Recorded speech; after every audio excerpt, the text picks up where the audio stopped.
nada mais é que o fundamento da palavra de Deus. Então, alguém que se denomina profeta ou apóstolo e não traz esse fundamento, fuja desses tais, porque esse fundamento aí, qualquer tempestade vai fazer ele ruir. O segundo ponto é o ofício dos profetas neotestamentários.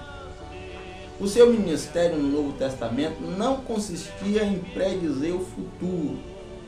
Os irmãos observaram que o ofício do profeta no Antigo Testamento era anunciar o oculto,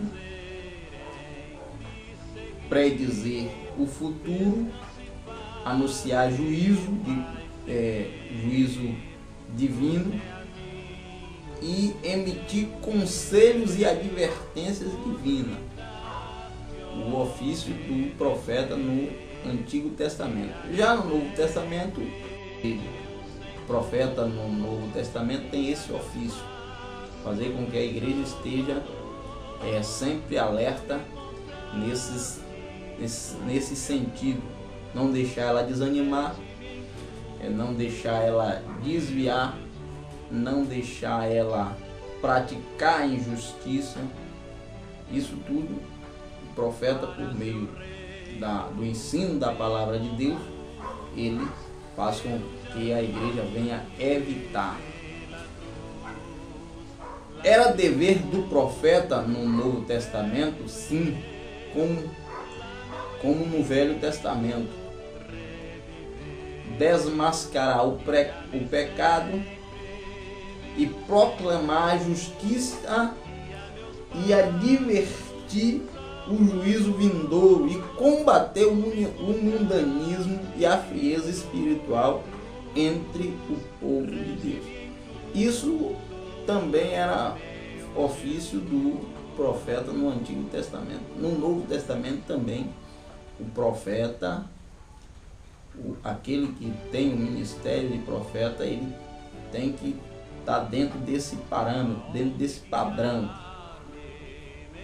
de combater a injustiça social, advertir o juízo divino, combater o mundanismo e a frieza espiritual entre o povo de Deus. Mas olhe bem, aí eu torno a pontuar aquilo que pontuei no tópico anterior. Você vê que o profeta ele tem a função de proclamar a justiça de Deus.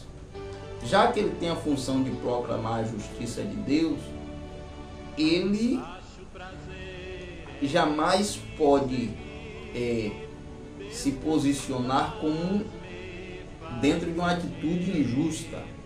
Foi aquilo que eu citei.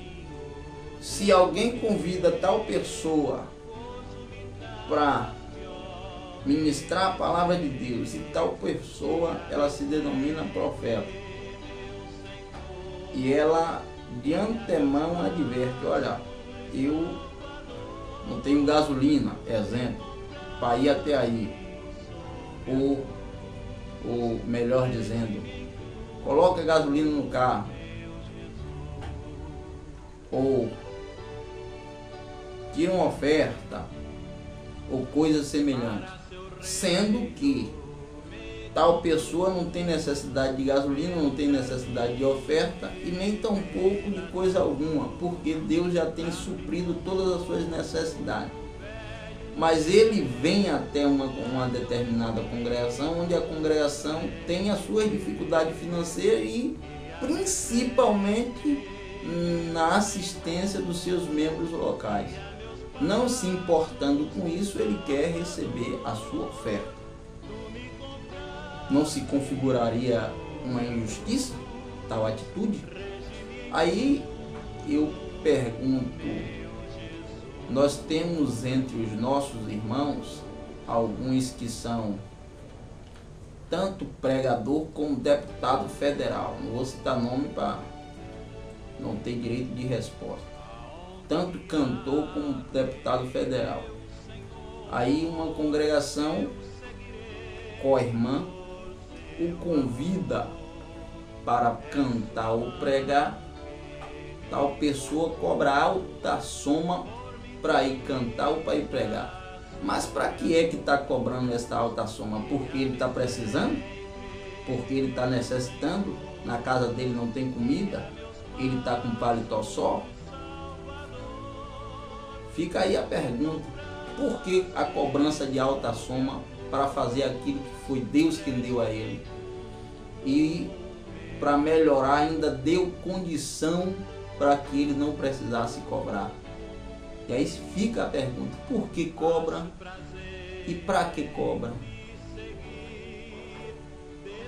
Deus é que sabe o som do coração, mas a mim mesmo eu fico me perguntando, eu não consegui ainda me responder porque tais pessoas precisam cobrar para ir cantar ou ministrar a palavra de Deus, sendo que já recebe alta e soma pela função que exerce paralelamente. Então, no tempo de Jeremias estava acontecendo isso. Os sacerdotes davam sentença por dinheiro, os profetas profetizavam por dinheiro em favor dos reis. E Jeremias se levantou justamente para tratar, quer dizer, Jeremias se levantou não, é melhor colocar de forma correta. Deus levantou Jeremias justamente para combater essas injustiças sociais que estava havendo no meio do povo. E o profeta no Novo Testamento, ele tem esta função, o seu ofício, um dos seus ofícios é justamente esse.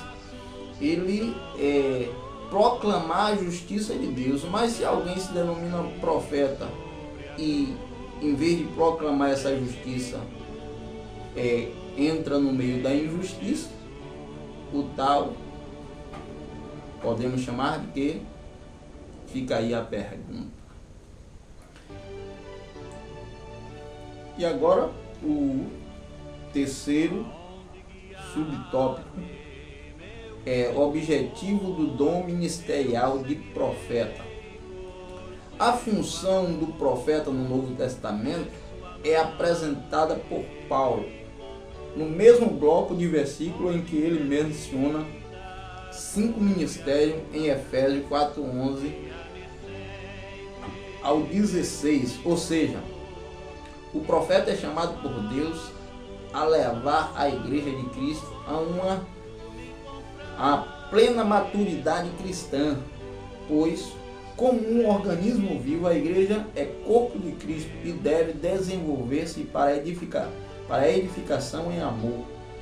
Para que tal seja a realidade, os profetas do Senhor devem desempenhar sua função capacitando e dirigidos pelo Espírito Santo. Melhor dizendo, capacitados e dirigidos pelo Espírito Santo.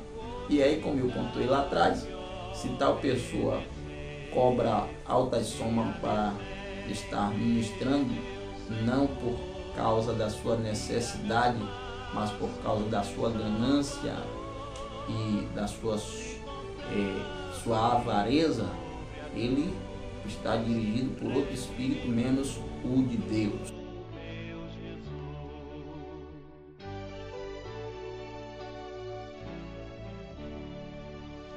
Para seu reino me conduz pelo jardim. O terceiro e último tópico é discernindo o verdadeiro profeta do falso.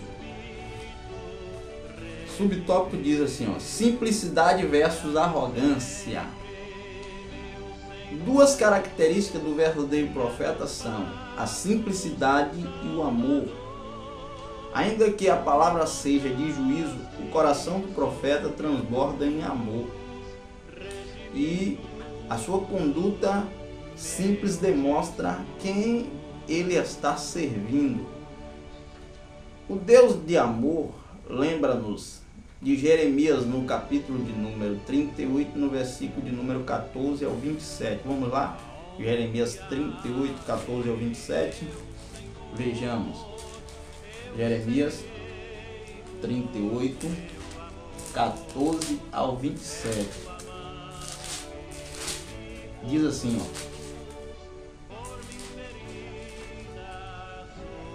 Então o rei Zedequias mandou trazer o profeta Jeremias à sua presença, à terceira entrada da casa do Senhor, e lhe disse: quero perguntar-te uma coisa, nada me esconda. Disse Jeremias a Zedequias: se eu te disser, porventura não me matarás? Se eu te aconselhar, não me entenderás? Então Zedequias jurou secretamente a Jeremias, dizendo: tão certo como vive o Senhor que nos deu vida, não te matarei, nem te entregarei nas mãos destes homens que procuram tirar tua vida.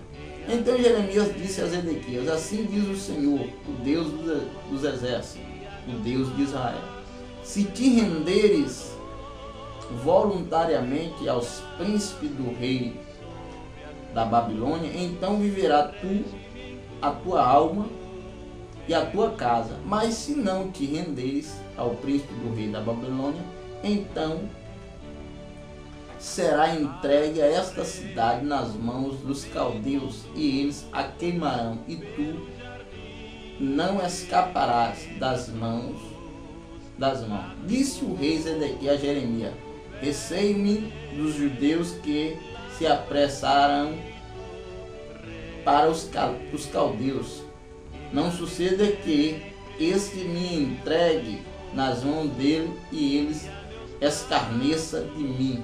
Disse Jeremias: não te entregarão. Ouve, peço-te a palavra do Senhor, segundo o qual te falo, e bem te irá, e será poupado a tua vida.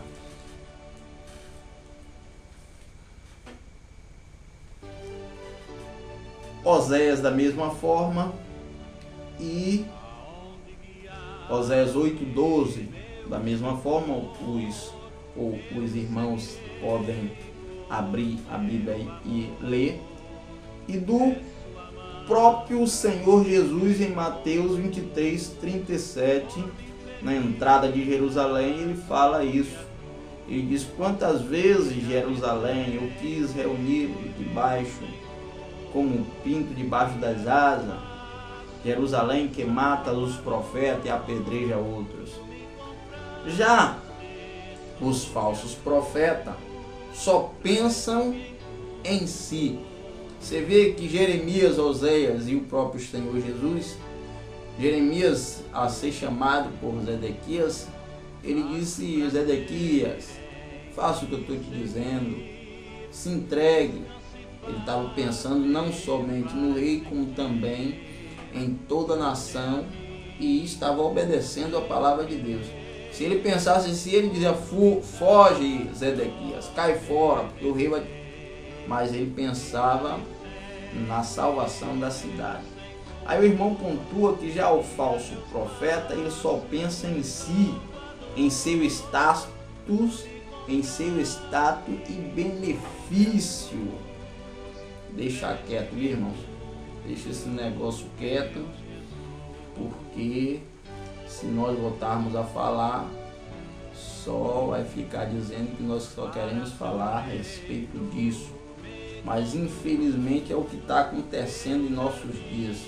E aí nós ficamos muito tristes com tais coisas. E aí eu quero pontuar novamente. Eu fico olhando algumas vezes alguns irmãos, que Deus tenha misericórdia e consiga abrir-lhes o entendimento.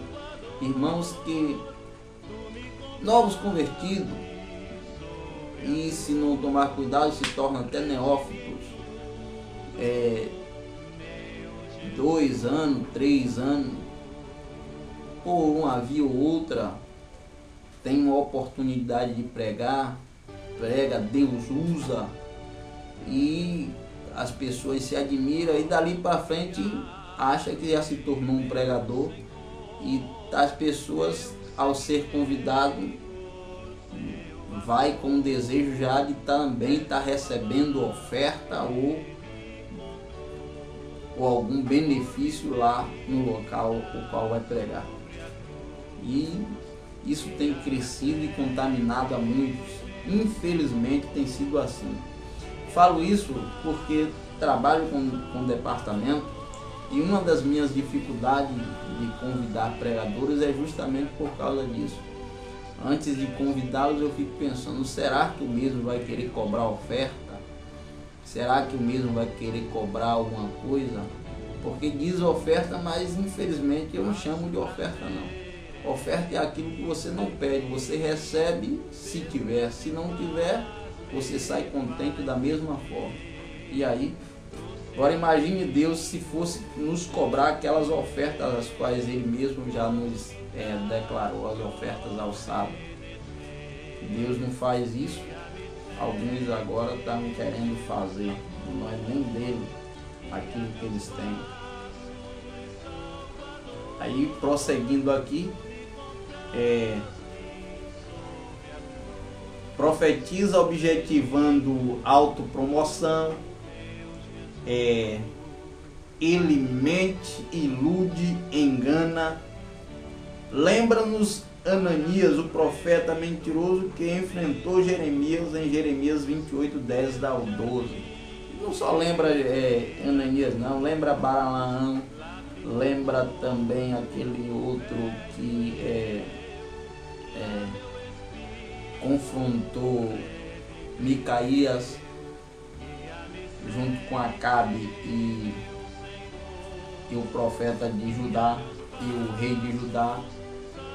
Lembra esse, que não estou agora, não está em minha mente em que passagem foi, mas eu sei que também ali foram os profetas de Baal e de Azera. Lembra Elias, lembra todos esses. Tais atitudes nos faz lembrar de todos esses. Se hoje alguém convida alguma pessoa para pregar ou para ministrar o ensino da palavra de Deus, ela tendo necessidade, nada mais justo que a igreja vir ajudar em sua necessidade. Mas, do contrário, a pessoa está andando de carro importado, carro novo, com a sua conta no banco, saindo pela lateral, dinheiro sem saber onde colocar. Aí vem com uma congregação como a minha aqui, que tem seus problemas financeiros locais, como todas as outras têm, como todas as igrejas também têm. Eu falo da minha aqui, agora imagine uma no sertão aqui da Bahia. O irmãozinho que dirige, irmãozinho não em termo pejorativo, que dirige a congregação, pensa em chamar tal pessoa por eloquência, mas quando o convida, recebe a bomba da quantidade de dinheiro que tem que desembolsar. O irmão abaixa a cabeça triste e diz: Deus, eu não vou poder dar essa alegria ao meu povo pela quantidade de dinheiro que cobrou. Mas não é porque aquele que foi convidado estava necessitando ou está com dificuldade financeira, nada disso. É porque ele está querendo engordar sua conta bancária e ficar cada vez mais soberbo. E o Evangelho nunca nos ensinou isso, nem tampouco o Senhor Jesus nunca nos ensinou isso. Muito pelo contrário. Eis aí a nossa lição, Ministério de Profeta. Quem quiser receber as instruções recebe, quem não quiser, continue fazendo conforme seu coração está lhe conduzindo. Mas aqueles que recebem a palavra é conduzido pelo Espírito Santo de Deus. Até a próxima lição, se Deus quiser. estaremos de volta. Amém?